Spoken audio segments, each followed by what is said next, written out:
بسم اللہ الرحمن الرحیم۔ السلام علیکم۔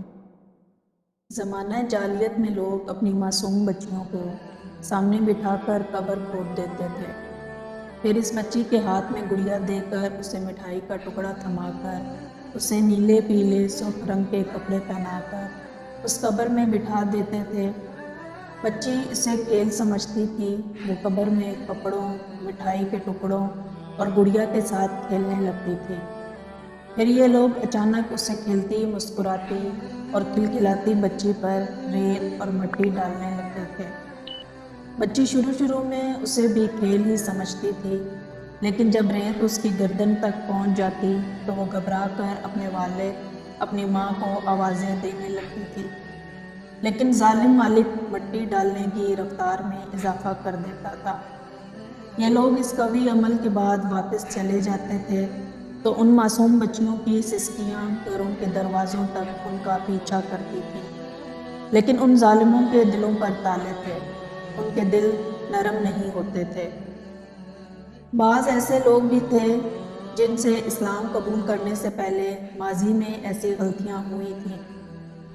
ایک شخص نبی کریم صلی اللہ علیہ وسلم کی خدمت میں حاضر ہوا اور واقعہ سنایا کہ میں اپنی بیٹی کو قبرستان لے جا رہا تھا۔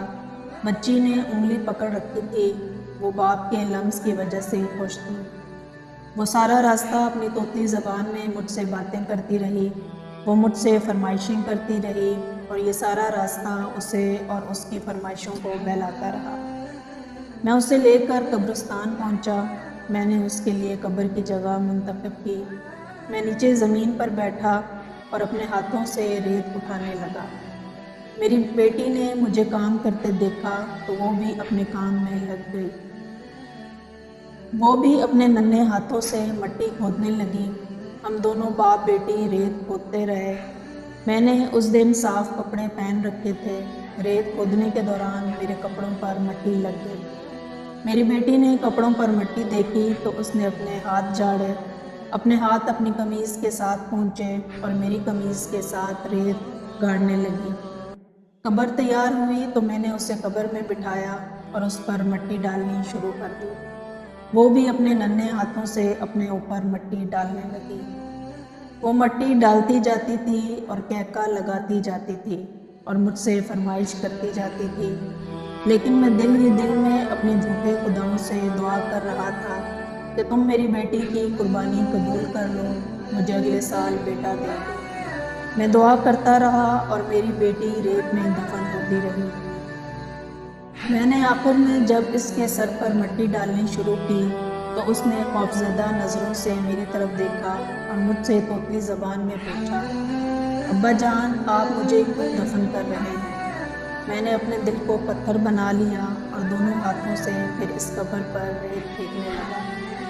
میری بیٹی روتی چیختی ہوئی دہائیاں دیتی رہی، لیکن میں نے اسے ریت میں دفن کر دیا۔ یہ وہ نقطہ تھا جہاں رحمت للعالمین صلی اللہ علیہ وسلم کا ضبط جواب دے گیا۔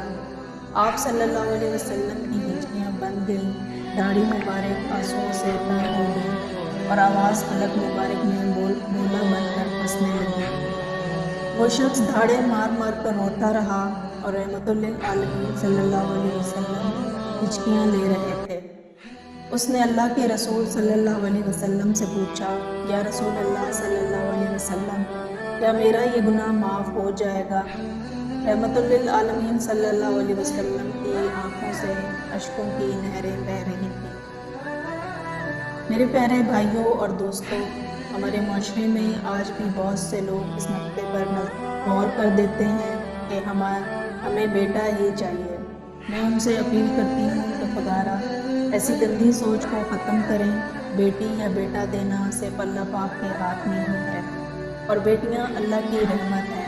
میں قربان جاؤں اپنے پیارے نبی صلی اللہ علیہ وسلم پر کہ جنہوں نے اس دنیا میں آ کر یہ رواج ختم کر دیا، ورنہ پتہ نہیں آج ہمارا کیا حال ہوتا، آج ہم کن اندھیروں میں زندگی بسر کر رہے ہوتے۔ تو اللہ پاک کا ہم پر کرم ہے کہ اس نے ہمارے لیے نبی کریم صلی اللہ علیہ وسلم کو بھیجا اور ہمارے دلوں کو اسلام کی روشنی سے منور کیا۔ اللہ پاک ہم سب کو سمجھنے اور نیک عمل کرنے کی توفیق عطا فرمائے۔ مجھے امید ہے کہ آج کی ویڈیو بھی آپ کو پسند آئی ہوگی۔ نیکسٹ ویڈیو تک کے لیے اللہ حافظ۔